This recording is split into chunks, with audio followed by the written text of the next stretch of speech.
चाहे आप जितने भी पढ़ीस हो, बहुत ब्रिलियंट हो, बहुत पढ़ाई करी हो आपने, फिर भी एग्जाम डे वाले दिन पूरे के पूरे क्वेश्चन सही कर पाना कॉम्पिटिटिव एग्जाम में बहुत ज्यादा मुश्किल है। ये बोर्ड एग्जाम नहीं कि 100 में 100 उड़ा के आ गए। यहां पे एक बात आप समझ लीजिए कि 100% क्वेश्चन ना कोई कर सकता है, ना आज तक कोई कर पाया है, ना आयोग कभी करने देगा। IAS वाले एग्जाम में जनरली ये होता है कि जो अच्छे खासे सीरियस स्टूडेंट होते हैं उनको भी एग्जाम के प्री वाले जो है पेपर में, GS वाले में 40-45% क्वेश्चन ही एग्जैक्ट जो है पता होते हैं। अगर आप बहुत ही ज्यादा ब्रिलियंट हो तो बहुत ज्यादा, मान लिया 50%, उसके बाद फिर कहीं ना कहीं कुछ क्वेश्चंस में गेसिंग करनी पड़ती है, तुक्का लगाना पड़ता है, एलिमिनेशन मेथड करना ही पड़ता है। बिना तुक्का लगाए प्रीलिम्स जो है हो ही नहीं सकता है। तो सारे चाहे सीरियस स्टूडेंट हो, ब्रिलियंट स्टूडेंट हो, कुछ जो है क्वेश्चन में आपको तुक्केबाजी करनी ही पड़ेगी, क्योंकि कट ऑफ के लिए जो है मार्क्स निकालने ही निकालने हैं। और उसके लिए जब आप पहला राउंड करते हो, पहले राउंड में आपको सिर्फ और सिर्फ वही क्वेश्चन आपको टिक करने हैं जो 100% पता हैं।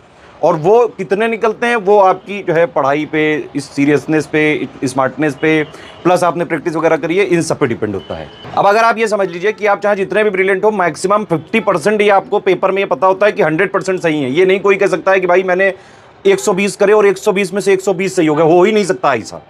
ये बिल्कुल जो है अफवाहबाजी है, या फिर वो ज़्यादा जो है होशियार बन रहा होगा, ज़्यादा स्मार्ट बन रहा होगा। बस 50% तक ही मैक्सिमम हो सकता है, उसके बाद तुक्के का ही गेम होता है। बिना तुक्के के मतलब कट ऑफ निकल ही नहीं सकता है, थोड़ी बहुत तो तुक्केबाजी करनी पड़ती है। अब देखिए एग्जाम में 3 टाइप के क्वेश्चन आते हैं सालों के एनालिसिस के आधार पे, कि आधे क्वेश्चन 50% आपके जो है एवरेज वाले सवाल होते हैं, जो ऑलमोस्ट सब लोग सही कर सकते हैं थोड़ी पढ़ाई करके।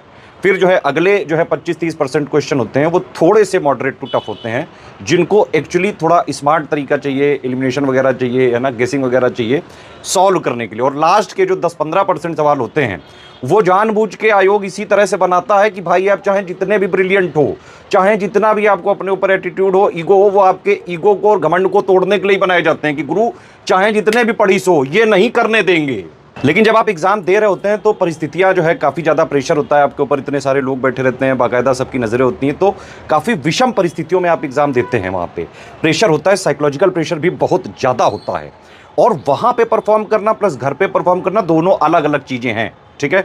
जब आप एग्जाम में परफॉर्म कर रहे होते हो तो उस विषम परिस्थितियों से आपको अपना धैर्य नहीं छोड़ना है, अपने साहस को बना के रखें और गुस्सा क्रोध वगैरह मत करें। ये नहीं कि जो है क्वेश्चन नहीं सॉल्व हो पा रहा है, पानी वगैरह का भी इंतजाम नहीं किया है आयोग ने, सामने देखा इन्विजिलेटर की जो है ये सर्दियों में इतनी दूर से एक तो सेंटर में बुलाया इसने, पानी भी नहीं मिल रहा है, सामान भी नहीं रखा गया, यहाँ क्वेश्चन भी नहीं सॉल्व हो पा रहा है, तुक्का भी नहीं लग रहा है। इसी बीच में आप कुछ क्रोधित होकर किसी को वहाँ पे कुछ भी आपने ऐसी चीज़ें कर दी, जो है कुछ बोल दिया, कूट दिया, कुछ भी कर दिया, भाई सीधे सीधे जो है आप नॉट फिट फॉर जो है टेक्निकल एजुकेशन या not fit for any exam अगर कहीं इन्विजिलेटर ने लिख दिया हो, या फिर जो है इस समय उत्तर प्रदेश की सरकार आप जानते हैं पुलिस बहुत दुरुस्त है, किसी भी तरह से कोई भी जरा सी भी अफवाहबाजी मत करें। पेपर लीक वगैरह का कानून पास हो चुका है, जरा सी भी कोई चीज़ करनी ही नहीं है। चुपचाप एग्जाम देने जाओ बिना लिबिर किए, जितना आता है अटेम्प्ट करो, थोड़ा बहुत तुक्केबाजी करो, एलिमिनेशन करो, स्मार्ट गेसिंग करो और एग्जाम देके वापस आ जाओ।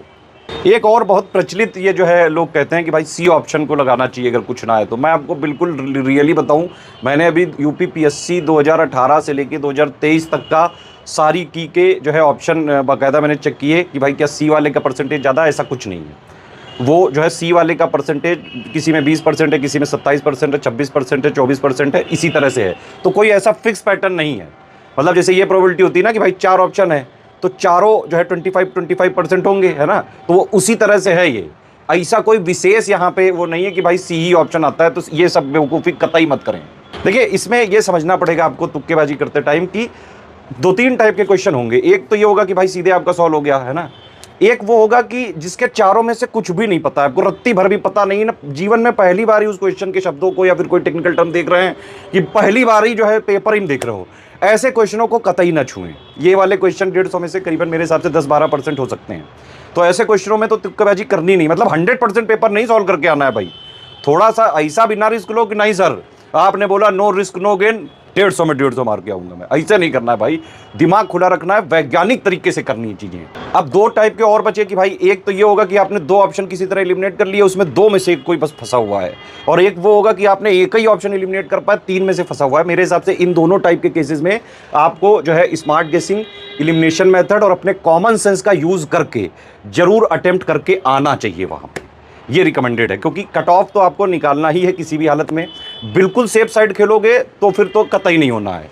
क्यों? क्योंकि मैंने बताया आपको भाई, चाहे जितने भी ब्रिलियंट हो आप, ऐसा नहीं हो सकता है कि आप पूरे के पूरे जो है पेपर में आपको 100% जो है सही मिल जाए, बिल्कुल 100% आपको पता भी हो कि एक भी गलत नहीं हो सकता, ऐसा कोई पैदा ही नहीं हुआ है। एक और चीज़ कर सकते हैं आप कि अगर मान लीजिए कोई ऐसे क्वेश्चन है जिसमें चारों में से कुछ भी नहीं पता है आपको, तो आप ये कर सकते हैं, मान लो आपको लग रहा है कि एक आपकी मन की गट फीलिंग कह रही है, एक अंदर का इंट्यूशन कह रहा है कि यार मुझे लग रहा है यही होगा, ए बी सी में डी में जो भी आपको लगे, तो उस टाइम अगर आपको लग रहा है कि आपके बचपन से चीज़ें क्योंकि पड़ी हुई है कहीं ना कहीं सबकॉन्शियस माइंड में है, कुछ ना कुछ जो है रिकॉल करने की दिमाग कोशिश कर रहा है, आपको संकेत दे रहा है, तो अपने मन की बात सुने। वहाँ पे ध्यान रखें, कभी कभी जो है पेपर के क्वेश्चन में ही उसका आंसर होता है। अभी जैसे बीपीएससी में कोई क्वेश्चन आया था, उसमें प्लेस का नाम पूछा था, पटना साहब वो था, और उसमें उसी में ऑप्शन में भी पटना था।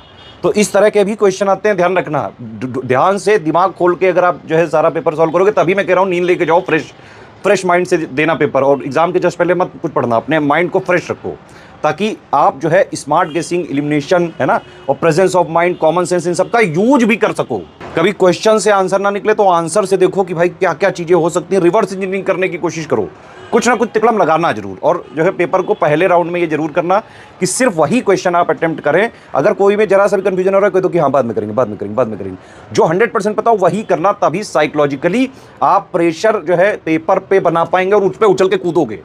बाकी जिन लोगों ने पढ़ाई करी है, प्रैक्टिस करी है, रिवीजन करा है लगातार, उन लोग की उतनी देखिए प्रैक्टिस वगैरह से ये सब चीज़ें आप सीख जाते हैं कि स्मार्ट गेसिंग कैसे करें, एलिमिनेशन कैसे करें, और किसी क्वेश्चन को स्मार्टली कैसे हैंडल करें। एक चीज़ और है, जो लोगों ने अभी तक कुछ भी नहीं पढ़ा है और एग्जाम देने वो लोग जाएंगे, वो भी अपने आप को माने कि भाई मैं प्री फोर्थ डालूंगा। क्यों? क्योंकि भाई जब पढ़ाई नहीं तो कोई कन्फ्यूजन ही नहीं है, जब कोई कन्फ्यूजन ही नहीं है तो फिर एग्जाम दे के फोर्थ डालो जाके। और क्या, थोड़ा बहुत हो सके तो जितना जो है प्रेजेंस ऑफ माइंड, जितना कॉमन सेंस हो उतना यूज़ करें। पढ़ने पर ही तो कन्फ्यूजन होते हैं सबसे ज़्यादा।